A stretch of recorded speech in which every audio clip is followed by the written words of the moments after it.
நினைத்தவன் நெஞ்சில் எப்போதும் நினைத்தவள் இருந்தால்தான் நினைத்தாலே இனிக்கும். சரிதான். நான் மட்டும் நினைச்சுக்கிட்டு ஒருதலை காதல் மாதிரி அவன் நினைக்கலன்னா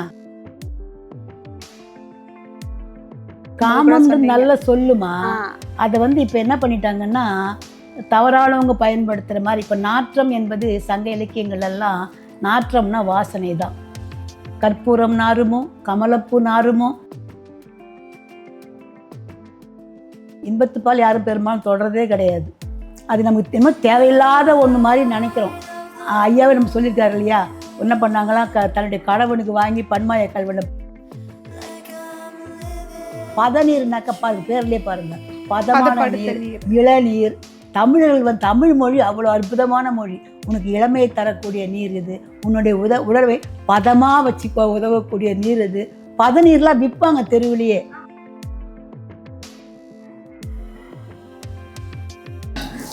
வணக்கம். நாம் தொடர்ந்து இப்படி ஒரு தீயா திரு ஆர் பாலகிருஷ்ணன் அவர்கள் எழுதிய புத்தகம், கவிதை புத்தகத்தோட வீடியோ பாட்காஸ்ட் பண்ணிகிட்ருக்கோம். தொடர்ந்து ராணியம்மா கூட பேசிகிட்ருக்கோம், புலவர் ராணியம்மா கூட. வணக்கம்மா. வணக்கம்மா. இப்போ நம்ம பார்க்க போகிறது நினைத்தாலே இனிக்கும். என்னடா கமல் பட பேர் மாதிரி இருக்குது அப்படின்னு யோசிக்கிறீங்களா? அதுதான் தலைப்பு. பார்க்கலாம் வாங்க. நினைத்தாலே இனிக்கும். நினைந்தவர் புலம்பல் அதிகாரம், குறள் எண் 1201. உள்ளினும் தீரா பெருமகிழ் செய்தலால் கள்ளினும் காமம் இனிது. என்ன அழகான குறள் இல்லை? படிக்கும் போதே சந்தோஷமா இருக்கு. உண்ட போது மட்டும் மகிழ்ச்சி தரும் கள்ளை விட நினைத்தாலே நெஞ்சுனிக்க செய்யும் காதல் இன்பமானதாகும். இதுவே சிறந்த போதை அப்படிங்கிற மாதிரி சொல்லியிருக்காரு. நினைத்தாலே இனிக்கும். கள்ளினும் காமம் பெரிது. கள்ளுண்ணாமைக்கு தனி அதிகாரம் வகுத்த வள்ளுவர் கள்ளையும் காமத்தையும் ஏன் ஒப்பிட்டார்? காமத்தை கௌரவிக்கத்தான். அங்கேயே கல்லை போட்டு மிதிச்சு துவம்சம் பண்ணிட்டார். கல்லு உண்டால் மட்டும்தான் மயக்கம், இது கண்டாலே மயக்குது இல்லையா, அதனாலதான் கள்ளினும் காமம். ஆமா, கள்ளினும் காமம். அந்த காமம் அப்படிங்கிற சொல் இல்லையாமா, அதை நீங்க கொஞ்ச நாளைக்கு முன்னாடி நம்ம பேசிட்டு இருக்கோம். காமம் நல்ல சொல்லுமா. அதை இப்ப என்ன பண்ணிட்டாங்கன்னா தவறானவங்க பயன்படுத்துற மாதிரி. இப்ப நாற்றம் என்பது சங்க இலக்கியங்கள் எல்லாம் நாற்றம்னா வாசனை தான். கற்பூரம் நாருமோ கமலப்பூ நாருமோ, திருப்பவள செவ்வாய் தான் தித்தித்திருக்குமோன்னு ஆண்டாள் உருகி உருகி பாடுறாங்க இல்லையா. நாற்றம்னா வாசனை. நம்ம என்ன பண்ணிட்டோம், நாற்றம்னாக்கா அது கெட்ட வாசனை, மூக்கு பையோ ஒரே துர்நாற்றம் அப்படின்னு சொல்லிட்டோம். ஆனால் அதுபோல் காமம் என்பது உள்ளார நிறைந்த அன்புன்னு அர்த்தம் அதுக்கு. அதை என்ன பண்ணிட்டாங்கன்னா அதாவது விருப்பம் இல்லாதவங்க மேலே கூட நம்ம பண்ணுற அந்த ஒரு வன்புணர்வு கொண்டு வந்துட்டாங்க. இன்னும் சொல்ல போனா அப்படிதான் கொண்டு வந்துட்டாங்க. அதனால தவறாக நினைக்கிறோம் நாம. அது ஒரு அருவருப்பான. ஆமா, அப்படி ஆயிடுச்சு. அவனா பெரிய காமாந்தகாரன் அப்படிலாம் சொல்லுவாங்க இல்லையா படங்கள். ஒரு கமல் படத்துல வருமே, மன்மதனா மன்மதல் இல்லையா, கரெக்ட், ஏதோ ஒரு படம் ஒன்று வரும். மன்மதன் பின்னாடி வருவான், கமல் அது மாதிரி இருப்பான் அவன். அது மாதிரி அந்த மாதிரி மாத்திட்டாங்க சில சொற்களை. ஏன்னா காமம்னு சொல்லி எல்லா இடத்துலையுமே வருது. காமத்துப்பால் சொல்லுவாங்க, ஆனால் இப்போ இன்பத்துப்பால் நம்ம சொல்கிறோம். அது அப்படி வருது. ஆனால் அது இப்போ பழையன கழிதலும் புதியன புகுதலும் வலுவலை கால வகைதானு சொல்லிட்டு நம்ம ஏற்றுக்கிட்டு போகிறோம். நாம அவ்வளோதான். அந்த சொல்லை நாம் பயன்படுத்தணும். அதை திரும்ப நிறைய சொற்கள் நம்மளை விட மலையாள மொழி பேசுகிற மக்கள் சுத்த தமிழை யூஸ் பண்ணுறாங்க. அது மாதிரி நம்மளும் நம்மளோட சொற்களை மறக்க, இப்போ எத்தனிப்பு பற்றி பேசிட்டு இருந்தோம் இல்லையா, அது மாதிரி இதையும் யூஸ் பண்ணோம் அப்படின்னு யோசிக்கிறேன். கள்ளுண்ணாமைக்கு தனி அதிகாரம் வகுத்த வள்ளுவர் கள்ளையும் காமத்தையும் ஏன் ஒப்பிட்டார்? காமத்தை கௌரவிக்கத்தான். காதலைன்னு போட்டுக்கலாம் இல்லையாங்க, அதுதான் சரியான வார்த்தை. என்னதான் இருந்தாலும் வள்ளுவன் என்னும் தீரா காதலன் அல்லவா சார் இதை திரும்ப திரும்ப யூஸ் பண்றாரு இந்த வாக்கியத்தை. வள்ளுவன் என்னும் தீரா காதலன், அவர் ஒரு துறவி கிடையாது, அவர் ஒரு குடும்பஸ்தன், அவர் ஒரு தீரா காதலன், நம்மளை போல வாழ்ந்த ஒரு இயல்பான மனிதர் அப்படிங்கிறத அவர் திரும்ப திரும்ப பதிவு பண்ண நினைக்கிறாரு. உண்மையிலேயே எனக்கெல்லாம் கூட புலவருக்கும் பாடமாக வந்தது, எம்ஏக்கெல்லாம் கூட பாடமாக வந்தது. ஆனால் படிச்சுட்டு மார்க் வாங்கணுன்றது தான் போகணும். இன்பத்துப்பால் யாரும் பெரும்பாலும் தொடர்றதே கிடையாது. அது நமக்கு இன்னும் தேவையில்லாத ஒன்று மாதிரி நினைக்கிறோம். ஐயாவை நம்ம சொல்லியிருக்காரு இல்லையா, என்ன பண்ணாங்களாம், தன்னுடைய கணவனுக்கு வாங்கி பன்மாய கல்வனை பரிசு கொடுத்தாங்களாம். அந்த நிச்சயதார்த்தம் முடிஞ்சு அந்த இடைப்பட்ட நாள்கள்லேயே 2 பேரில் படித்து 2 பேரும் உண்மையிலே காதலாம். உண்மைதான், கல்யாணம் ஆன திருமணத்தில் வந்து நம்ம கட்டாயமாக தர வேண்டிய பாடல்கள் இது போன்ற நூல்கள் தான். நம்ம அவைக்கு வந்த பிறகு தான் எனக்கு அறத்துப்பால் ஓரளவுக்கு தெரியும், பொருட்பால் தெரியும். இன்பத்துப்பால் நம்ம போனதே கிடையாது, ரொம்ப ரேரு. இந்த கடைசி குரலில் தெரியும், ஊடுதல் காண்பத்திற்கு இன்பம் அதற்கு இன்பம் கூடி முயங்க பெண், கடைசி குரல்ன்றதால. நம்முடைய அவைக்கு வந்த பிறகு தான் அதை படிக்க தான் எவ்வளோ அழகாக. அப்புறம் என் பேத்திங்கெல்லாம் திருக்குறள் ஒப்பித்தலுக்கு படித்தாங்க இல்லையா, அப்போ படிக்கும்போது நான் கேட்பேன், அப்போ தான் எவ்வளோ அழகாக எழுதியிருக்காரு. உண்மையிலே ஒரு தீரா காதலன் தான் அவர். அவ்வளோ அழகாக இருக்குது. வெறும் காதலன், தீரா காதலன், தீரவே தீராது காதல் தீரவே தீரா. ஆமாம். தேவர் அணையர் கயவர் என்ற குறும்பு தமிழ் போல இது ஒரு குழு தமிழ். இங்கேயும் ஒரு இடத்துல அப்படி ஒரு ஈக்கில் வந்து வச்சிருக்காரு பாருங்க, தேவரணையர் கயவர் அப்படின்னு சொன்னது மாதிரி. அதாவது இந்த தேவரணையர் கயவர்னா கயவர்களை வந்து தேவர் மாதிரி உயர்த்துறது, அது உயர்த்துறது கிடையாது, அவங்கள போட்டு தாழ்த்துறது. ஏன்னா இந்த தேவர்கள் தான் என்ன நல்லதே தான் பண்ணுவாங்க, அவங்க நினைச்சதும் நினைச்சபடி உடனே பண்ணுவாங்க, அது தீமை விளையாது. ஆனா இவங்க நினைச்சத தீமையை தான் பண்ணுவாங்க, நினைச்சபடி பண்ணுவாங்க. அதால இவங்க கயவர்களும் தேவர்கள் போல. ஏன்னா தாம் மேவன செய்து விடுகலாம், தனக்கு என்ன பிடிக்குதோ அதை மட்டும் செய்வாங்க. அதால நன்மை வருதான்னு கவனிக்க மாட்டாங்க, தீமை வந்தப்ப சந்தோஷப்படுவாங்க. அதால உயர்த்துற மாதிரி உயர்த்தி தாழ்த்துறாரு. அதான் வஞ்ச புகழ்ச்சி அப்படின்னு சொல்லுவாங்க இலக்கியத்தில், இலக்கணத்துல. அந்த மாதிரி ஒரு குறும்பு தமிழ் போல இது ஒரு குழு தமிழ். கல் காதல் கொண்டவர்க்கு காதல் வள்ளுவர் பரிந்துரைக்கும் கண் காதல் காமம். கல் காதல், அது என்ன கல் காதல்? கல்லு மேலே காதல் கொள்வது, கல்லையை குடிச்சு. அதாவது எந்த ஒன்றுமே அளவுக்கு மிஞ்சினால் அமுதமும் நஞ்சுன்னுவாங்க. நம்ம கல்லுண்ணுதல் வந்து இன்னைக்கு நேற்று வந்தது கிடையாது, காலங்காலமாக ஔவையார் சொல்கிறாங்க, சிறிய கல் பெரினே எமக்கி மண்ணே, பெரிய கண் பெரினே எமக்கிந்து தான் மகிழ உண்ணு மண்ணேலாம் பாடுவாங்க. அப்போனா எல்லோருமே, அதாவது உண்ட உழைப்பு களைப்பு தீர அந்த கொஞ்ச நேரம் அமைதியாக உறங்கிறதுக்கு குடித்தாங்க. அது அளவு தான். ஒரு பிரியாணி எனக்கு பிடிக்கும்ட்டு போட்டு தாக்கிக்கினே இருந்தால் என்ன ஆகும், அது வேறு மாதிரி ஆகிடும் இல்லையா. அதை போல் கல் என்பது உடல் உழைப்பு அன்னிலேருந்து இன்னைக்கு வரைக்கும் வந்துக்கிட்டு தான் இருக்குது, அது புதுசாக ஒன்றும் கிடையாது. அது மேலே காதல் எல்லோருக்கும் இருக்கத்தான் செய்யுது. அதை போல் அந்த சொல்கிறவருக்கு வந்து இவர் சொல்கிறாரு, நீ கல் காதல் கொண்டு அது மேலேயே மூழ்கிப்படாத, சச்சந்தன் விஜய் மேலே கொண்ட அன்பு மாதிரி கொஞ்சம் எல்லை வச்சுக்கோ, அதோட கண் காதல் ரொம்ப பெருசு அப்படிங்கிறார். காதலில் விழுந்தாவது கள்ளை மறப்பானா என்ற மருத்துவ நோக்கமும் மறைந்திருக்கலாம் பாருங்க. அப்ப ஏதாவது ஒண்ணுல வந்து நம்ம மனது வந்து என்ன சொல்றது, மெய் மறந்து போயே இருக்கணும், புத்தி இல்லாம இருக்கணும், ஏதாவது ஒண்ணு இல்லைன்னு யோசிக்கிறாங்களா? இல்லைம்மா, ஒன்றுலயே போய் விழுந்துடாத, வேற பக்கமும் திரும்பி பாரு. அதாவது புகழில் இல்லாத போதையா, நம்ம மற்றவங்க புகழத்தில் இல்லாத போதையா இருக்கு மந்திர போந்த கல் குடிக்கிறதால கிடையாது. அதனால என்ன சொல்றாருன்னா, நீ கல் மேலேயே காதல் கொண்டு கொஞ்சம் உடம்பு நல்லா இருக்குதுன்னு அப்படின்னு போயிடாது, உன் உடம்பை கெடுத்துரும். ஆனால் கண் காதல் கொண்டா உன்னை சுற்றி உள்ளவங்க, தனக்கு மனம் விருப்பமான மட்டும் கிடையாதுமா, சுற்றி உள்ள கண்ணுக்கு அணிகலனே கண்ணோட்டம் தானம்மா. ஒரு அழகான குரல் இல்லையா, கண்ணுக்கு அணிகலம் கண்ணோட்டம், அது இல்லைன்னாக்கா புண்ணென்று உணரப்படும்ன்றாரு. நீ அன்பா யாரையும் நோக்கலை, பார்வையிலே பார்த்தாலே தெரியல. நம்ம வீட்டுக்கு போனோடனே அவங்க வாயை திறக்க வேணாம், பார்வையே நமக்கு அவங்க நம்மள வருகையை விரும்புறாங்கன்னு காட்டி இல்லையா.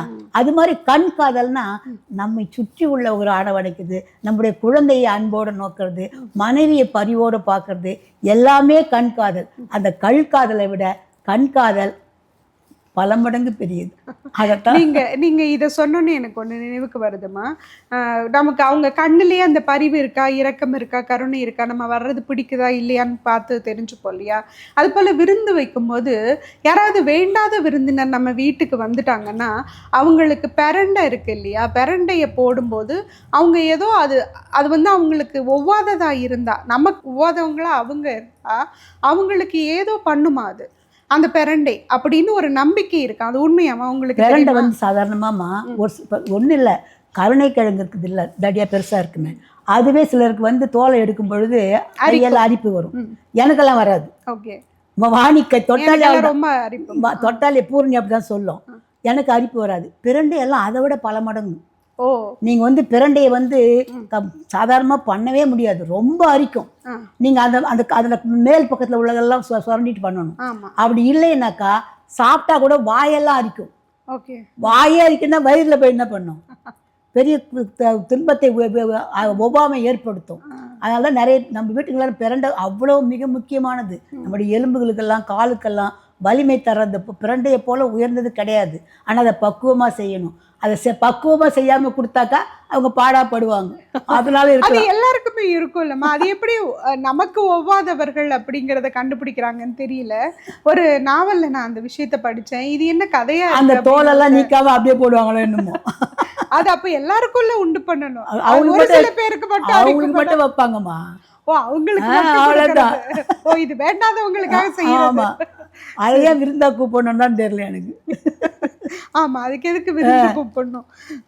காதலில் விழுந்தாவது கல்லை மறப்பானா என்ற மருத்துவ நோக்கமும் மறைந்திருக்கலாம். ஆமா, அதாவது சும்மா கல்லிலேயே போறியாடா பாவி, உன்னை சுத்தி பாரு, குடும்பத்தை விட்டுறிய, குழந்தை குட்டியை விட்டுறிய, அதனாலே கூட சொல்லியிருக்கலாம். இதை விட இது பெருசு, அது சின்னதுன்னு சொல்லிட்டு அந்த மருத்துவ நோக்கம் கூட காரணமா இருந்திருக்கலாம் அப்படிங்கிறாரு இவர். கல்லூர் கவிஞர் மொந்தையன் பேச விரும்புகிறார். முதலில் அவரை பேச விடுங்கள். இந்த கல்லூர் கவிஞர் மொந்தையன்னு போட்டிருக்காரு இல்லையா, இந்த கல்லூர் அப்படிங்கிற ஊரை பத்தி தமிழ் நெடுஞ்சாலையில ஒரு கட்டுரையை எழுதியிருக்காரு ஐயா. அதுல என்ன சொல்றாருன்னா, கல்லூருங்கிறது என்னென்னவோ ஊர்கள்ல இருக்கு, நாடுகள்ல இருக்கு. அது தமிழ்நாட்டில் மட்டும் கிடையாது. கல்லூர்னும் இருக்கு, கல்லூர்னும் இருக்கு.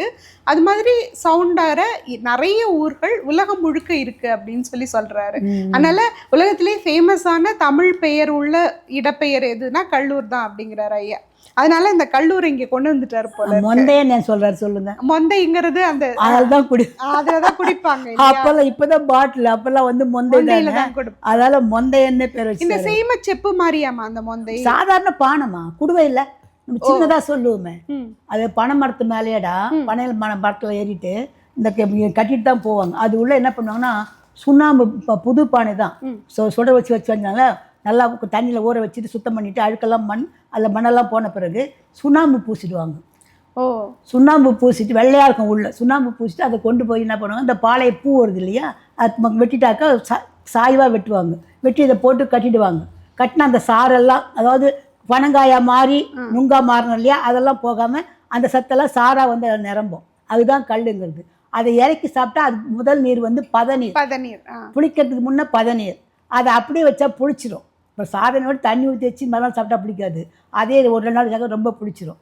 அது புளிச்சாதான் அது கல்லா மாறும், போதை தரும். பதநீர்னாக்கா பேர்லேயே பாருங்கள், பதமான நீர், இளநீர். தமிழர்கள் தமிழ் மொழி அவ்வளோ அற்புதமான மொழி. உனக்கு இளமையை தரக்கூடிய நீர் இது, உன்னுடைய உணர்வை பதமாக வச்சுக்கோ உதவக்கூடிய நீர் இது. பதநீர்லாம் விற்பாங்க தெருவிலேயே. அது வந்து அருவருக்கத்தக்கோ அல்லது குடிக்கக்கூடாத பானமோ கிடையாது. சின்ன வயசுல எங்களுக்கு அதான், ஏன்னா நல்லது. அது பிடிச்ச பிறகுதான் கல்லா மாறுது. அது கொஞ்சம் தேவைப்பட்டவங்க குடிப்பாங்க. அதனால தான் அந்த அப்படி சொல்றாரு அவரு. மொந்தையன்னாக்கா சின்ன சின்ன குடுவையா இருக்கும், அதைதான் ஊற்றி கொடுப்பாங்க. மண் பாத்திரத்துல ஊற்றினா ரொம்ப சீக்கிரம் கெடாது. அதனால அதில் ஊற்றி வைப்பாங்க, சேமிச்சு வைப்பாங்க. அதால மொந்தை. எங்க சார் ஒருத்தர் இருப்பாரு, அவரு நிறைய கூழ்னா குடிக்கும். 6ஆம் கிளாஸ்ல மொடா கூழ் குடிதாண்டா லாயக்கு நீங்களாம் அப்படிம்பாரு. ஆமா ஆமா, அது மாதிரி மொந்தைன்னா அவர் சின்னதா இருக்கும் மண்பானை, அதுல குடிப்பாங்க, அப்படி குடிப்பாங்க. அதுதான் அது. முதலில் அவரை பேச விடுங்கள். நரவம் என்பது தேன், நரவம் என்பது களிப்பின் வேர் சொல் களி என்றால் களியின் வேருக்கும் வேறான வேர் கல்லன்றி வேறென்ன? கல் இனிது, சொல் இனிது, கல் கலந்த சொற்கள் அதனினும் இனிது. கல் கலந்த சொற்கள், அதுலயே கல் வருது. ஆமா, நரவம் அப்படிங்கிறது எனக்கு மறக்கவே மறக்காது. எனக்கும் தெரியும். என்னோட பாட்காஸ்ட்ல ஒண்ணுல நரவு துறைமுகம் துவா நரவுன்னு போடுறதுக்கு நான் அவ்வா துறவு அப்படின்னு பேசிட்டேன். தெரியல யார்கிட்ட என்ன ஒரு நினைவில் இருந்தேன் அப்படின்னு தெரியல. அது எனக்கு எப்பவுமே மறக்காத ஒன்று. நரவுன்னா துவா நரவு அப்படின்னா உண்ணப்படாத தேன் அப்படின்னு, அதாவது உண்ணாம வச்சிருக்க தேன், இல்லை கிடைக்காத தேன் அப்படின்னு வேணா சொல்லிக்கலாம். இன்னொன்று நரவம்னு சொன்னாக்கா கம்பரும் சொல்றாரு. அதாவது வால்மீகி எப்பயுமே ஒரு அவையடக்கமாக சொல்லுவாங்க இல்லையா, ஆசை பூக்கு ஒரு பூசை பாற்கடல் நக்கு ஒரு ஆசை பற்றி பாற்கடல் மொத்தத்தையும் நக்கியே குடிச்சிடும். பூனை பூசைன்னா பூனை ஆசைப்பட்ட மாதிரி நான் ராமன் கதையை சொல்ல வரேன்னு சொல்லுவார். அடுத்தது வால்மீகி இந்த கதையை நான் அன்பெனும் நரவம் மாந்தி ஆவலா சொல்றேன் நான் அப்படிங்கிறார். அதாவது என்ன சொன்னா, ஆங்கவன் புகழ்ந்த நாட்டை, அந்த வான்மீகி சொன்ன நாட்டை அன்பெனும் நரவம் மாந்தி மூங்கையான் பேசல் விட்டான். ஒரு ஊமை பேசுகிற மாதிரி நான் பேசுகிறேன். அவர் அவ்வளோ அழகாக சொல்லியிருக்கிறாரு. நானும் ஏதோ அந்த அந்த அந்த இன்பத்தில் மூழ்கி அந்த அன்பை ஆகி தேனை அருந்தி நானும் பேசுறேன் அப்படின்னு அந்த அன்பெனும் நரவம்ன்றத கம்பர் அங்க பயன்படுத்திருக்கிறார். அங்கேயும் அன்பு வந்து ஒரு கள்ளதான். அன்புதாமா, அன்பின் வழியது உயிர்நிலை. உண்மையிலே ஒவ்வொரு மனிதனும் எடுத்துக்கொள்ள வேண்டிய குரலே அதான். இந்த உலகத்து உயிர்களெல்லாம் அடிப்படை வந்து நம்ம நடமாடுறதுக்கு உயிர் கிடையாது, அன்பு தான். அன்பின் வழியது உயிர்நிலை, அதுதான் இங்க. கள்ளினிது சொல்லினிது கல் கலந்த சொற்கள் அதனினும் இனிது. போதையில் மெதுவாய் கரைந்து மறைந்து காணாமல் போகிறது நான் மூளைக்குள் சுமக்கும் தேவையற்ற பொதி மூட்டை. அதாம்மா, மூளைக்குள்ள சுமக்கிற நினைவலைகள் போகுது. அந்த சுய நினைவை அந்த நேரத்துல இழந்துறதுனால போயிடுது. ஆனா இது வந்து ஒரு நெகட்டிவாவும் பார்க்கலாம், பாசிட்டிவாவும் பார்க்கலாம். பட் இந்த இடத்துல அவர் பாசிட்டிவா எடுத்துக்கிறாரு. எப்பவுமே ஒரு கோவம் வருது வச்சிங்களேன், 2 பேர் பேசுறோம், கோவம் வருது வச்சிங்களேன், நீங்க அப்படியே நின்று பேசிட்டு இருந்தாக்கா இன்னும் தான் அதிகமாகும். அதே தண்ணி குடிக்கிற மாதிரி, ஏதோ பாத்ரூம் போகிற மாதிரி போயிட்டு வந்தீங்கன்னா அதே வேகம் இருக்காது, அந்த வேகம் கொஞ்சம் குறைஞ்சிருக்கும். அதனால இதை சாப்பிட்டுட்டு கொஞ்ச நேரம் படுத்த பிறகு மனதில் உள்ள மற்ற மேலே கோபம், வேலை செஞ்ச இடத்துல முதலாளி திட்டு எல்லாமே சேர்ந்து இது சாப்பிட்ட உடனே அதுக்கப்புறம் என்னன்னா கொஞ்சம் டைம் ஆகிடுது இல்லையா, ஒத்தி போடும்பொழுது, சிரத்தை கொஞ்சம் ஒத்தி போடும்பொழுது அது கொஞ்சம் தன்மை, வேகம், வீரியமெல்லாம் குறையும். இது சாப்பிட்ட உடனே கொஞ்சம் கொஞ்சம் அடுத்தது உடனே அடுத்த வேலை வந்துடுது நமக்கு. ஐயோ வேலைக்கு போகணுமென்னு காலையில் எழுந்து போயிடுறோம், மறந்துடும். அதுதான் அது மறக்கிறதுக்கு தான் போதை. ஆனால் எல்லாத்தையும் மறந்துட்டாக்கா அதான் வந்து தவறான போதை ஆயிடுது. ஆனால் அப்போலேருந்து இப்போ வரைக்கும் ஒன்று மட்டும் நிச்சயமாக இருந்திருக்குமா, சங்க இலக்கிய காலத்துலேருந்து தமிழன் மனிதன் கள்ள கட்டிகிட்டே அழுதுருக்கான்.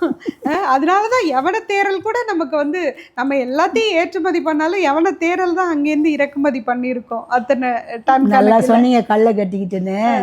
கள்ள கட்டி ஆடுறவங்க எல்லாம் கள்ள கட்டிக்கிட்டு கிணத்துல குழந்த மாதிரி தான், எழுந்து வெளில வராத குடும்பத்தை பார்க்காம முழுகி போயிடுறாங்க. கள்ளினும் காமம் பெரிதுங்கிறத நம்ம டிஸ்க்ளைமர் போடுவோம் இல்லையா, நம்ம ஆல்கஹால் இஸ் இன்ஜூரியஸ் டு ஹெல்த்ங்கிறத போட்டுடலாமா நம்ம? ஈர்ப்பு விசை தாண்டி எளிதாய் உணர்கிறேன் கட்டற்றவனாய் நான், காற்றில் பறப்பதும் கடலில் நடப்பதும் என் சாத்திய எல்லையின் வரம்புக்குள் வருவது போல். ஈர்ப்பு விசை இல்லைன்னாலே நிலவலாம் பார்க்குறோம், பறக்கிற மாதிரி ஆகும், மிதக்கிற மாதிரி ஆகிடுவோம் இல்லையா. அது மாதிரி இந்த கல்லும் காமமும் என்ன பண்ணணும்னா நம்முடைய உடம்பை வந்து மனதை வந்து ஒரு கட்டட்டு நிலை பறக்க செய்யுது. ஆனால் அந்த கல் வந்து என்ன ஆகுது, அடுத்தது பாருங்க, காலம் கிருகிருக்க வைத்த ஞாபக கரும்பலகை. எத்தனையோ ஞாபகங்களால் தவிக்கிற கரும்பலகை எதை ஊற்றி கழுவுறாராம், கல்லூற்றி கழுவுகிறேன். அந்த கல்லை ஊற்றி கழுவுறது, மனசில் படிந்த அந்த துயரங்களையும் துக்கங்களையும் கல் என்றத உடம்புக்கு ஊற்றி அந்த பலகையை கழுவுறாராம். பளிச்சென்று இருக்கிறது பாழ் மனசு. ஆனா பளிச்சுன்னு இருக்குது அது, ஆனா அது நாம செய்யறது என்ன, பாழான வேலை, அதனால அது பாழ் மனசு. அப்ப தெரிஞ்சேதான் அந்த தப்புக்குள்ள போறோம் நம்ம. காலம் கவிழ்ந்து காணாமல் போகும் அந்த அதிசய நொடிகளை அர்ச்சனை செய்து ஆராதிக்க வேண்டும். காலம் கவிழ்ந்து காணாமல் போகும் அந்த அதிசய நொடிகளை அப்ப அந்த இதுல இருக்கும்போது சொல்றாரா? அதாவது நம்ம வாழ்க்கையில் எத்தனை நிகழ்வுகள் நடக்குது, நல்லது நடக்குது, கெட்டது நடக்குது. நல்லது நினைக்கும் போது நம்ம என்ன பண்றோம், ஓஹோ ஆகோன்றோம், அதை எளிதாக ஏத்துக்கிறோம். கெட்டது நடக்கும் பொழுது எல்லாரையும் எனக்கு மட்டும் இப்படி வந்து கடவுளை இல்ல அதை ஏத்துக்கிற மனசு எதை ஏத்துக்கணும்ல. ஆமா, அந்த சமநிலை வரணும் இல்லையா. அதைத்தான் இங்க காலம் கவிழ்ந்து காணாமல் போகும் அந்த அதிசய நொடிகளை அர்ச்சனை செய்து ஆராதிக்கணும். ஒன்றும் இல்லை, முதல்ல நீங்கள் எப்போ உங்கள் கணவரை பார்த்தீங்கன்னு கேட்பாங்க. நிறைய பேர் ஞாபகம் வச்சுருப்பாங்க. எனக்கு ஞாபகம் இருந்தது, பெண் பார்க்க வரும்போது நான் தான் கொண்டு போய் ஆர்டிஸ் கொண்டு போய் கொடுத்தேன். முதல்ல எல்லாருக்கும் ஞாபகம் சொல்ல முடியாது. ஒரு சில நிகழ்வுகள் ஞாபகம் இருக்கும், காலம் போயிட்டுருக்கும், ஒரு சில நிகழ்வுகள் ஞாபகம் இருக்கும். அந்த அதிசய நொடிகளை நம்ம ஆராதிக்கணும். அதெல்லாம் நினைத்து பார்த்து மகிழணும். நல்ல நிகழ்வுகள் நினைக்க இன்பம் தரும், துன்ப நினைவுகள் நினைக்க நம்மளை துன்ப இருளுக்குள்ள தள்ளும். அதால தான் அதை தள்ளி வச்சுட்டு நல்லதை நினைக்கணும், நல்லதை மட்டுமே நினைக்கணும். அதுதான். சோமபானம் அருந்தி நாங்கள் அமரரானோம் என்று ரிக்வேதம் சொல்லலாம். பணங்கள் குடித்து பரவச நானேன் என்று நான் சொல்லக்கூடாது. அதான் சோமபானத்தை நம்ம யாரு பார்த்தாங்க, தேவர்கள் யாரு பார்த்தாங்க, நம்ம சும்மா சொல்றது அது. சோமபானம் சுறாபானம் நம்ம பள்ளியில் படிச்சிருக்கிறோம் இல்லையா அப்படின்ட்டு. இது கள்ளு பரவசன். எவ்வளவு அழகா இருக்கு. பரவசன் நானே பரவசன் ஆக்கிட்டாரு. சோமபானம் பத்தி சொல்லும்போது அமீஷ் திரிபாதி எழுதின மெலூஹாவின் அமரர்கள்னு ஒரு கதை இருக்குமா, அதுல வந்து சொல்லுவார் அவர், அந்த சோமபானம் வந்து இவங்களே தயாரிப்பாங்க. ஒரு ஒரு கூட்டம் அதை தயாரிக்கும். அதை தயாரிச்சு அவங்க அமரர்களா வாழ்றதுக்கு முயற்சி பண்ணுவாங்க. அதாவது ஒரு மனிதன் சராசரி வயது 60-70 இருக்கான்னா அவங்க 150-200 வருஷம் வாழ்றதுக்காக அந்த சோமபானத்தை குடிப்பாங்க. ஏன்னா அமிர்தம்னு அதை தானே சொல்றாங்க. அந்த அந்த சோமபானத்தை குடிச்சு அவங்களுக்கு உண்டாகுது இல்ல வாரிசுகள், அவங்க வந்து அமரரா வாழ்வாங்க. ஆனா அந்த அவங்களுக்கு உண்டான வாரிசுகள் வந்து கையும் காலும் கொஞ்சம் வேற மாதிரி உறுப்புகளோட பிறக்கும். அப்படி பிறந்த ஒருத்தர் தான் விநாயகர்னு அமீஷ் திரிபாதி தன்னோட கதையில எழுதியிருப்பாரு. அது ரொம்ப கான்ட்ரவர்ஷியலான ஒரு கதை தான். பட் ஆனா அந்த அந்த ஒரு கற்பனை இருக்கு இல்லையா, அது ரொம்ப அழகா இருக்கும். எனக்கு எப்படி இவருக்கு இப்படி தோணுச்சு, ஒண்ணு குடிக்கிறது தப்புன்னு சொல்லணும், குடிக்கிறது தப்புன்னா அதுக்கு உண்டான எதிர்விளைவுகள் இருக்கணும் கண்டிப்பா, நெகட்டிவா என்னென்ன ரியாக்ஷன் நம்ம உடம்புல இருக்குன்னு.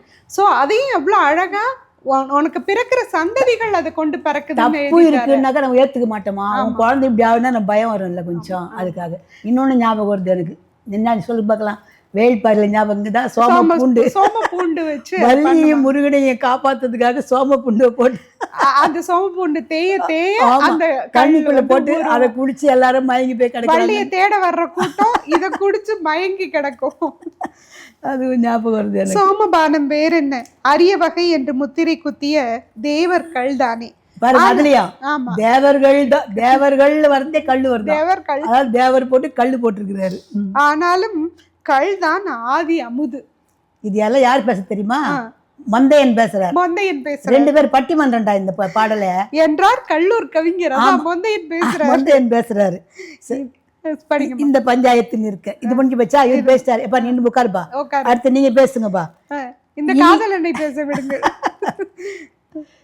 இவள் மூச்சு காற்றின் போதையில் நான் பேச்சு மூச்சற்று கிடக்கிறேன், இப்போதே எனது வாக்குமூலத்தை பதிவு செய்யுங்கள். அவ்வளவுதான். ஆமா, உங்க பேச்சு மூச்சு கிடக்குறேன் நான், அதாவது சீக்கிரமா என்னுடைய வாக்குமூலத்தை பதிவு பண்ணி. மூச்சு காற்றோட போதையிலேயே பேச்சு மூச்சு இல்லாம இருக்காரா. நினைத்தாலே இனிக்கிறாள், அவர் நினைச்சாலே இனிக்கிறார். அவர் போதையில பேசுறாரு கடைசி வாக்கு மூலமா. நினைத்தவன் நெஞ்சில் எப்போதும் நினைத்தவள் இருந்தால்தான் நினைத்தாலே இனிக்கும். சரிதான். நான் மட்டும் நினைச்சுக்கிட்டு ஒருதலை காதல் மாதிரி அவன் நினைக்கலன்னா அவன் நெஞ்சில இனிக்கலாம், அவனுக்கு இனிக்குமா? அது இனிக்காது. அதான் இங்க கல் என்பது போதை என்றால் காதலும் கூட அப்படித்தான். ஆனால் நற்போதை, ரெண்டுமே போதை தான். அது வந்து உடலுக்கு தீங்கு செய்யும், இது உடலுக்கும் தீங்கு செய்யாது, நம்மை சுற்றி உள்ளவர்களே வாழ வைக்கும். அதால் நற்போதை. அவள் தாவணி தமிழ்த்தேன், கவியரசு மலைத்தது போல் மலைத்தேன் திளைத்தேன். பாட்டு ஞாபகம் தான். பக்கத்தில் அழைத்தேன் உனைத்தான், பார்த்தேன் சிரித்தேன் பக்கத்தில் அழைத்தேன் உனைத்தேன் என நான் நினைத்தேன், அந்த மலைத்தேன் இதழென மலைத்தேன். அழகா தேன் வரும், அழகா எழுதிட்டார், மலைத்தேன் திளைத்தேன் அப்படின்ட்டு. அன்பெனும் நரவம் மாந்தி என்ற விருத்த வரியில் கள்ளுக்கும் அன்புக்கும் காரணம் இல்லாமலா முடிச்சு போட்டான் கம்பன். இப்ப நான் சொன்னீங்க மாந்தின்னா என்னமா, குடித்துன்னு அர்த்தம். பருகி பருகி மாந்து, அதாவது நிறைய குடிச்சிட்டே இருக்கிறத அப்படி சொல்றாங்களா? இல்ல இல்ல, சாதாரணமாக சொல்லுவாங்க, மாந்தின்னு சொல்லுவாங்க. அன்பெனும் நரவம் மாந்தி, அது இலக்கியத்தலமான சொல்லது. பழங்கால செய்யுள்ள நிறைய வரும், நிறைய வரும். இப்ப நம்ம பயன்படுத்தாத வார்த்தைகள்ல சொற்கள்ல இதுவும் சிலது. இங்க விருத்த வரின்னு சொல்லியிருக்காங்களே, அது வந்து விருத்தம்னா அது ஒரு பாவ வகையிலே ஒரு வரிமா. ஆசிரிய விருத்த, ஆசிரியப்பா கலிப்பா, வெண்பா ஆசிரியப்பா கலிப்பா வஞ்சிப்பா 4 வகுப்பாக இல்லையா, அதுலயே விருத்தப்பான ஒரு கிளை, காவேரி கிளை நதி இருக்குது இல்லையா, அது மாதிரி ஆசிரிய விருத்தம், வெண்பா விருத்தம், களி விருத்தம், வஞ்சி விருத்தம் அப்படின்னு எல்லாமே இருக்குது. அது ஒரு பாவ வகை. அது விருத்தம்னா முதுமைன்னு ஒரு பொருள். ஆமா, விருத்தர்னு. ஆமா, முதுமை. அதாவது இது வந்து 8 அடி வரும், 8 சொற்கள் பொறுத்தல், 8 சொற்கள் வரும். 8 சொல்லு 7 சொல்லு, ஒவ்வொரு பாடலுக்கும் இவ்வளவு இருக்குலாம் உண்டு. 2 அடி வந்தாக்கா அளவடியா இல்லை, குரலடி, ரைட்டு, குரலடி. 3 வந்தாக்கா சிந்தடி, 4 வந்தா அளவடி. வெண்பாலாம் 4 அடி தான். குரல் வந்து 2 அடி அளவு குரல் அடி. அதே போல் விருத்தம்னும் போது அதுக்கு மேலே வந்து தான் நெடிலடி, 4 மேலே 6க்கு மேலே 7க்கு மேலே வந்தால் கழி நெடிலடி, இப்படிலாம் பிரிச்சிருக்காங்க. அது மாதிரி இந்த விருத்தப்பாவில் வந்து 8 சொற்கள் வரும். அது மாதிரி பாடுறது தான் ஆசிரியர் விருத்தம்ன்றது. அந்த விருத்தம் என்ற பாவுக்கு முதல்ல யார் தெரியுமா? திருத்தக்க தேவர் தான். நம்ம படிச்ச பாருங்க, சீவக சிந்தாமணி படிச்சோம் இல்லையா? அந்த விருத்த பாவை முதல்ல இலக்கியத்தில் கொண்டு வந்தவர் அவர் தான். அதுக்கப்புறம் கம்பன் கையை எடுத்து அவர் சொல்றாரு, விருத்தம் எனும் ஒன்பாவிற்கு உயர் கம்பன் அப்படிம்பாங்க. ஒவ்வொரு துறையிலையும் யார் யாருக்குன்னு சொல்லுவாங்க. வெண்பான்னாக்கா புகழேந்தி, வெண்பாவிற்கு ஒரு புகழேந்தி. அதே போல விருத்தம் எனும் ஒன்பாவிற்கு உயர் கம்பன் அப்படின்னு சொல்லிட்டு கம்பனை சொல்லுவாங்க. அந்த கம்பன் வந்து ரொம்ப சிறப்பா இருக்கும். அதனால தான் அந்த பாட்டு ரொம்ப நல்லா இருக்கும். அவனுடைய பாடல்கள் எல்லாமே. கம்பராமாயணத்தை நம்பிக்கை இல்லாதவர்கள் கூட கம்பராமாயணத்தை படிக்கிறதோட தமிழால் தான் பாரதி சொல்லுவார், தமிழால் நான் உயர்ந்ததும் என்னால் தமிழ் உயர்ந்ததுன்ற மாதிரி கம்பனுடைய தமிழால கம்பன் நம்ம உயர்த்தி பிடிக்கிறோம். இப்போ அன்பனும் நரவம் மாந்தி என்ற விருத்த வரியில் கள்ளுக்கும் அன்புக்கும் காரணம் இல்லாமலா முடிச்சு போட்டான் கம்பன். கள்ளூர் கவிஞன் மொந்தையன் களிப்புடன் தான் இருக்கிறார், ஒப்புக்கொள்கிறேன். ஆனால் அது மப்பு கலையும் வரை. யார் பேசுறது? காதல் கவிஞர் பேசுறாரு. மகிழ்ச்சியா தான் இருக்கிறாரு. எவ்வளவு நேரம் ஆனா மப்பு கலை உள்ள போட்டாதான் மப்பு இருக்குன்னா மப்பு கலைஞா கிடையாது. ஆனா இது கிடையாது. சோ காதலுக்கு ஒண்ணு கள்ளுக்கு ஒண்ணு, 2 டீம் இருக்கு. ஆமா, 2 பேர் பேசுறாங்க. அது தீரும் போதை, இது தீரா காதல், ஆதலால் காதல் செய்வீர். அது கொண்டு வந்துட்டாரு பாருங்க, ஆதலால் காதல். அதாவது பாவேந்தருடைய பாட்டு மாதிரி, காதலினால் மானுடருக்கு கலவி உண்டாம், கலவியினால் மானுடருக்கு கவலை தீரும். அதாவது பொதுவாகவே மக்கள் தொகையெல்லாம் அதிகமாக இருந்தது காரணமே ஏழை எளிய மக்களுக்கெல்லாம் ஒரே ஒரு இன்பமான ஒரு நிகழ்வு அதுதான். 2 பேரும் உழைச்சி போய் வயலெல்லாம் களைச்சிட்டு வருவாங்க. ஆதலால் காதல் செய்வீர் அப்படிங்கிறார் இல்லையா இவர். அதாவது பாரதி சொல்வார், பொதுவாகவே இப்போ பெரிய பிரச்சனையாக நடக்கிறதே மத்திய அரசுக்கு நமக்கு நடக்கிறதுக்கு இது ஒரு காரணம். அந்த காலத்துலலாம் வேலை செஞ்சுட்டு வருவாங்க, களைச்சி போயிட்டு அவங்களுக்குள்ள ஒரே ஒரு பொழுதுபோக்குன்னு சொல்ல முடியாது.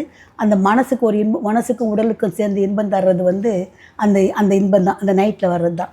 குழந்தைகள் நிறைய பேர் இருப்பாங்க. என்னுடைய காலத்தில் எங்கள் அப்பா அம்மாக்கெல்லாம் 4 குழந்தைகள், 5 குழந்தைகள், 6 குழந்தைகள், 7, 8 கூட உண்டு. அதுக்கு பிறகு இப்போ மெல்ல மெல்ல 4 ஆச்சு, 4 3 ஆச்சு, 3 2 ஆச்சு, 2 1 ஆச்சு. இப்போ அது கூட தேடுற மாதிரி ஆயிடுச்சு இப்போ இல்லையா? அதுக்கெல்லாம் அதாவது ஏன் கண்ணா, இப்போ நான் ஆசிரியராக பணியாற்றும் பொழுது என்ன பண்ணுவாங்கன்னா, மத்திய அரசு ஒரு திட்டம் கொண்டு வந்தது. நிறைய உணவு பற்றாக்குறை இருக்குது, மக்கள் தொகை ரொம்ப அதிகமாகிடுச்சு, அதை கட்டுப்படுத்தணும், அதனால் கருத்தடை பண்ணணும், அதனால் நீங்கள் என்ன பண்ணுங்கள், குடும்ப கட்டுப்பாடுன்னு ஒரு பிரச்சாரம் பண்ணி தீவிரமாக பண்ணாங்க. நாமெல்லாம் ரொம்ப சின்சியரானவங்க இல்லையா? அவங்க சொன்னதை தலைமேற்கொண்டு ஃபாலோ பண்ணோம். எங்களையெல்லாம் என்ன பண்ணுவோம் தெரியுமா கவிதா? மாதத்துக்கோ இல்லை 2 மாதத்துக்கு ஒரு தடவையோ 2 ஆளை கூப்பிட்டு வர சொல்லுவாங்க இந்த அறுவை சிகிச்சை பண்ணுறது. ஆமாம், ஆசிரியர்களுக்கு கட்டாயம். நாங்களாம் என்ன பண்ணி, எங்கள் அப்பா கொஞ்சம் விவரம் அவர்கிட்ட சொன்னாக்கா அவர் என்ன பண்ணாருன்னா, ஹாஸ்பிட்டலில் ஒர்க் பண்ணுறாங்க பாருங்கள், அவங்களாண்ட சொல்லி நம்ம பேரில் நாம் வந்து ரெக்கமெண்ட் பண்ணி கொண்டு போகணும். ரொம்ப கஷ்டமாக இருக்குது. நிறைய பேர் ரொம்ப கஷ்டப்படுவாங்க கவிதா. கொண்டு போய் தரணும், கணக்கு காட்டணும். ஆமாம், கட்டாயமாக. சும்மா கணக்கு எழுத்துல காட்டுறது இல்லை, கொண்டு போய் அவர் நம்ம பேரில் அவருக்கு அது மாதிரிலாம் பண்ணாங்கம்மா. அவ்வளோ சிவியராக பண்ணி மக்கள் தொகையை குறைச்சி நம்ம அதை பண்ணியிருக்கிறோம். அதுக்கு அதனுடைய விளைவு என்னன்னு சொன்னால், அங்கேருந்து அங்கே எங்கேயோ போட்ட கட்டளையே இங்கே நம்ம நிறைவேற்றிக்கிறோம். அங்கே உள்ளவங்க யாருமே நிறைவேற்றலை. அங்கெல்லாம் மக்கள் தொகை பல்கி பெருகி போயிருக்குது. இப்போ என்ன பண்ணுறாங்கன்னா, ஒரு மாநிலத்தினுடைய அடிப்படை உரிமைகளை அங்கே போய் ஒலிக்கக்கூடிய ஒரே குரல் அந்த நாடாளுமன்ற உறுப்பினருடைய குரல் தான். அந்த நாடாளுமன்ற உறுப்பினர் எண்ணிக்கையை மக்கள் தொகைக்கு ஏற்ற மாதிரி மாற்றணும்னு சொன்னாங்க. முதல்ல என்ன பண்ணார், நேரு பீரியட்லேயே இந்த பிரச்சனை வந்தது. அப்போ எல்லோரும் கலைஞர்லாம் போய் முறையிட்டாங்க. நாங்கள் வந்து நீங்கள் சொன்னதை கேட்டு முழுசாக நடந்தோம். அவங்களாம் சொல் பேச்சு கேட்கல. சொல் பேச்சு கேட்டவங்களுக்கு தண்டனையா அப்படின்னு கேட்ட பிறகு அவர் சரி இதை 25 வருஷம் பொறுத்து தள்ளி வைக்கிறேன் நான் அப்படின்னு அவர் சொன்னார். அதுக்கப்புறம் 25 வருஷம் பொறுத்து 2021 என்னமோ வந்தது. அப்போ என்ன ஆகி போச்சுனாக்கா, இது தவறுதானம்மா, இது நம்முடைய எண்ணிக்கை அது முடி அந்த ரேஷியோ எப்படி பார்த்தாக்கா அவங்களுக்கெல்லாம் 2 பங்கு 3 பங்கு ஆகுது. நமக்கு ஒரு 4 பேர் 10 பேர் 20, இப்போ 39 இருக்குது இல்லையா, +1 பாண்டிச்சேரி சேர்த்து 40ன்றது 50 51 அவ்வளோதான் ஆகும். அவங்களுக்கு வந்து 40 பேர் இருந்தாங்கன்னா ஊபி அங்கெல்லாம் 80 இருந்தாக்கா 120 ஆகும். 120. நமக்கு 59 ஆகுது, அவங்களுக்கு அதான் இது ஒரு ரேஷியோ சொல்றேன். அது மாதிரி ட்ரிபிள் ஆகுது. இதில் கொண்டு வரதுடைய முக்கியமான நோக்கமே என்னன்னு சொன்னா நாம் ஏன் இந்த தென்னிந்தியாவில் நம்ம காலே வைக்க முடியல, புரியுதா? அதனால இவங்க தயவே நமக்கு தேவை கிடையாது. நம்ம அங்கே உள்ள மாநிலங்களை பிடிச்சாலே போதும், நம்ம அந்த சீட்டு இப்போ பாதி அறுதி பெரும்பான்மை வந்துடலான்றது தான் காரணம். அதை கூட பாருங்க, தப்பு கிடையாது, நீ திருந்த செய்யணும். அதை மட்டும் கொண்டு வந்தால் பரவாயில்ல. இப்போ இங்கெல்லாம் எலெக்ஷன் நடக்குது, இங்கே எல்லாரும் பிரச்சாரம் பண்ணணும். நாடாளுமன்றத்தை இப்போ கூட்டி விவாதிக்க வேண்டிய பொருளே கிடையாது. எல்லாரும் சொல்லும்போது கூட இல்லை கொஞ்சம் தள்ளி வைங்க, எலெக்ஷன் முடிஞ்ச பிறகு வைங்கனோட காதலே வாங்கலை. அது மட்டும் இல்லாமல் மகளிர் உரிமை மசோதான்னு கொண்டு வந்து, அதாவது ஒரு பாட்டு ஒன்று வரும் இல்லை, புலி வந்து பசு தோல் மேயிற மாதிரி, அதாவது பாட்டில் என்ன வரும்னு சொன்னால் புலிப்பொலை மூட்டு பசு மேயுது, பயிரை மேயுது. இது வந்து அப்படி கிடையாது, புலி வந்து பசுத்தோல் போக்கிட்டு வருது. பெண்கள் மசோதான்னு சொல்லிட்டு அது 23 தயாராகிடுச்சு. அதை வேணும்னே நிறைவேற்றாமல் தாமதம் பண்ணிட்டு இப்போ கொண்டாந்து அந்த மசோதா கூட இது ஒரு மசோதாவை கொண்டு வர்றாங்க. இப்போ என்ன ஆச்சுன்னு சொன்னால் மகளிர் மசோதான்ற போர்வையில் இதை கொண்டு வந்துட்டு பண்ணுறாங்க. நல்ல வேலையாக நம்ம எம்பிக்கெல்லாம் ஒன்றா இருந்து அதை என்ன பண்ணிட்டாங்க. ஆமாம், முதல்ல மம்தா பானர்ஜி கூட வரல, ஏன்னா அவங்களுக்கெல்லாம் அதிகமாகும், அதனால் வரல. அப்புறம் பார்த்தாங்க இது நாட்டுக்கு எல்லாத்துக்குமே கெடுதல், எது ஒன்றாலும் கொண்டு வரலாம் இல்லையா, சட்டமாக கொண்டு வந்துடலாம் இல்லையா அப்படின்ட்டு எல்லாரும் எதிர்த்ததால இப்போ அந்த மசோதா தோற்று போயிடுச்சு. இப்போ கூட என்ன பண்ணுறாங்கன்னா அவங்க இந்த ஒன்று என்ன சொல்கிறாங்க, பெண்கள் மசோதாவை தடுத்துட்டாங்க, நடந்தது வேற. ஆமாம், நடந்தது வேற அப்படின்லாம் பண்ணுறாங்க இல்லையா. இப்போ இந்த அதுதான் என்ன சொல்கிறாங்கன்னா உண்மையான காரணம் மக்கள் தொகை அதிகமாகிறதுக்கு காரணம் அந்த காலத்தில் அதுதான் காரணம். ஏழை எளிய மக்கள் என்ன பண்ணுவாங்க, அதுதான் ஒரு சந்தோஷம் இருந்தாங்க. அதுக்கு பிறகு இப்போ ஞானம் வந்து நல்லா எல்லோரும் ஒழுங்காக இருக்காங்கன்னு வச்சிங்களேன். அதுதான் பாரதியார் சொல்லுவார், கலவியினால் மாணவருக்கு கவலை தீரும், காதலினால் மாணவருக்கு கவிதை உண்டாகும், அதனால் காதலினால் காதல் செய்வீர் உலகித்திரு பாடியிருக்கிறார் அவர். காதலால் நான் கவிஞன் நானேன், காதலால் நான் மனிதன் நானேன், காதலால் நான் கடவுளும் ஆனேன், இந்திரலோகத்து இலவசப்பட்டா யாருக்கு வேண்டும், இவள் என் அருகில் இருப்பதே எனக்கு போதும். இந்திரலோகத்து இலவசப்பட்டா நீங்க குடுக்கற சும்மா குடுக்கறேன்னு கூவி அழைச்சாலும் எனக்கு இலவசம் வேண்டாங்கிறாரு. ஒரு குரல் வருண்டா, தாம் வீழ்வார் மென்தோல் துயிலின் இனிதுகொல் தாமரை கண்டான் உலகு. என் மனசுக்கு பிடிச்சவடைய தோல் மேல சாஞ்சி நான் அதை இருக்கும்பொழுது துயிலும் பொழுது அதை விட இன்பம் அந்த மேல் லோகத்தில் இருக்குமா, அது எனக்கு தேவையே இல்லைன்ற மாதிரி தான் இது. அதிகம் பேச நேரமில்லை, காத்திருக்கிறாள் அவள், நேசிப்பவளின் சுவாசம் போல நிஜமான போதை வேறொன்றிருந்தால் சொல்லுங்கள். நேசிப்பவளின் சுவாசம் போல, சுவாசமே போதையா, அதுதான் போதை. மின்னஞ்சல் போதும், அலைபேசியில் அழைப்பதை தவிர்க்க. ஏன்னா அவ காத்துட்டு இருக்கிறா, பேச போறாரு, டோன்ட் டிஸ்டர்ப் மீ அப்படின்ற. இது அவ்வளோ நல்லா இருக்குமா இந்த கவிதை, நினைத்தாலே இனிக்கும், ரொம்ப சிறப்பாக இருக்குது. கவிஞர் திரு ஆர். பாலகிருஷ்ண ஐஏஎஸ் அவர்கள் எழுதிய இப்படி ஒரு தீயா. கவிஞர்னு மட்டும் சொல்ல முடியாது, எழுத்தாளர் அவர், குடிமைப்பணி ஆணையர், அரசு அதிகாரி, இன்னும் நிறைய பொறுப்புகளில் இருக்கவர். அவர் எழுதின கவிதை தொகுப்புலேருந்து நம்ம பார்த்துட்ருக்கோம். மீண்டும் வேறொரு கவிதையில் சந்திக்கலாம். நன்றி.